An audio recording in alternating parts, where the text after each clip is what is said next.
Before you journey to your children's homes in your later years, it is wise to prepare your heart to witness a quiet truth. A truth revealed not in words, but in the silence between them. The understanding that your role in their world has fundamentally shifted.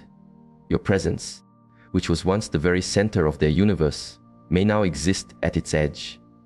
In the fast-flowing river of their lives, your own steady, measured steps can feel, to them, like a stone interrupting the current. This is a profound change, and it is a path that many elders walk, often realizing it only when their feet are already sore. We seldom speak of the ache of becoming secondary, of being viewed not as a source of strength, but as a gentle duty. When you were younger, your entire world was built to support them. You gave your sleep, your own dreams, your silent energy for their well-being. You did so from a place of deep love. That was your purpose, your calling. And for many years, that purpose gave your life a powerful, central focus. But the seasons turned, and they grew into their own strength. And then a quiet space opened. They no longer required you in the same way. And here lies an unspoken understanding. Your constant presence is not always desired, not from a place of malice, not because they are ungrateful, but because the rhythm of modern existence teaches them to move forward by streamlining their path. In that view, your life experience, your pace, your deeply held values may not seamlessly fit into their carefully structured world. This is where a deep sense of sorrow can begin to take root. Ancient wisdom shows that many elders return from visits not with a renewed sense of connection, but with a hollow feeling in their chest. They come home to a silence that feels heavier than when they left. The honor and reverence they quietly hoped for has been replaced by a polite, distracted kindness. And I ask you to sit with this, to simply observe the weight of it. You arrive with a lifetime of stories, perhaps some gentle guidance to offer, and you are met with quiet sighs and diverted gazes toward glowing screens. You choose your words with care, but the world around you moves with a speed that leaves your thoughts behind. As you reflect on the journey of the past, their attention is already on the path of tomorrow. Their minds are occupied with work, obligations, their own children's needs. And you are there, a still point on the sofa, your presence barely touching the surface of their busy lives. So I invite you to consider this: why place your own spirit in such turbulent waters? This question is offered not to cause pain, but because so many beautiful souls spend their final season seeking small gestures of warmth from children who cannot yet grasp the depth of that need. There is a law of nature and of spirit. If you do not define your own sacred space, it will be crossed without thought. True respect is rarely a gift given simply for the passage of years. It must emanate from your own centered being. It must be commanded by your quiet dignity, not requested through emotional appeal. You must carry yourself with an unshakable sense of inner wholeness, not with a quiet desperation for approval.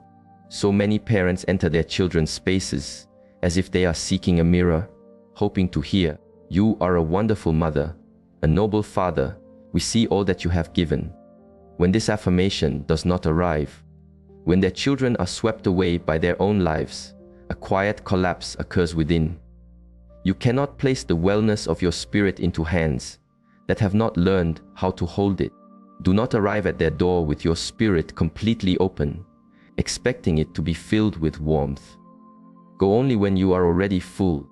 Go only when you know, from a deep place within, that your value is not dependent on their recognition of it.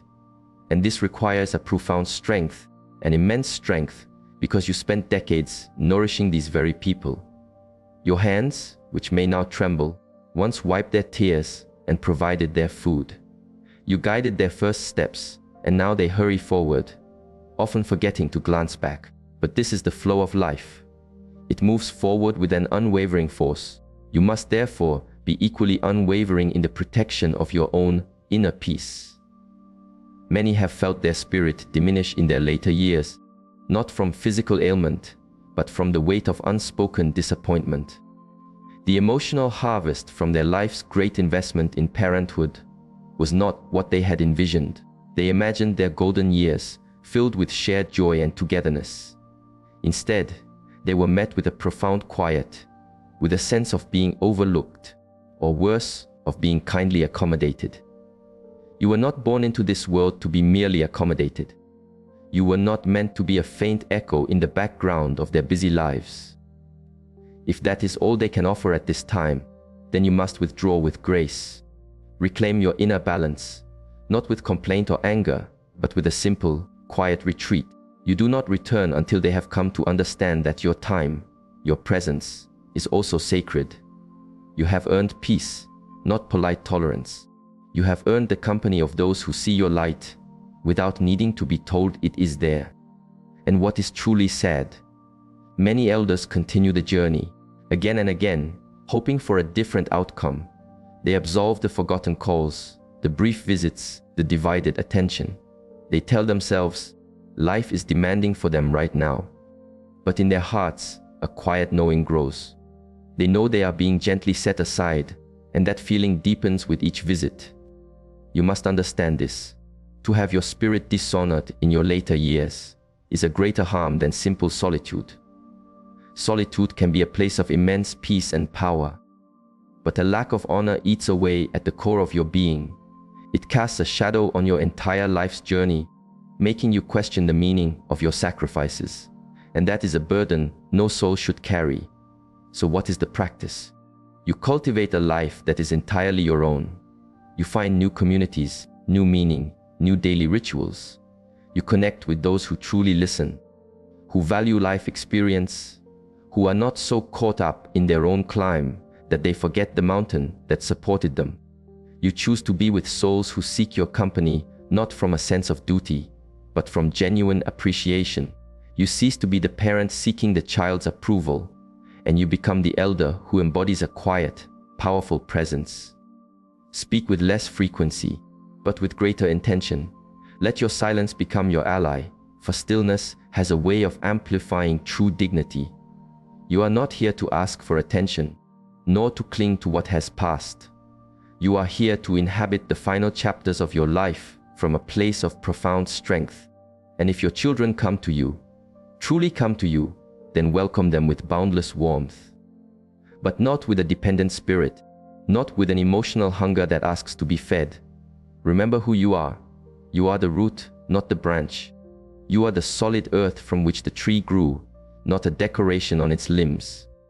They flourished because for decades, you turned your own face toward the sun for them.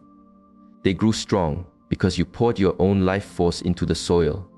And if, for a time, they have forgotten this, allow it to be so. Life itself will become their teacher.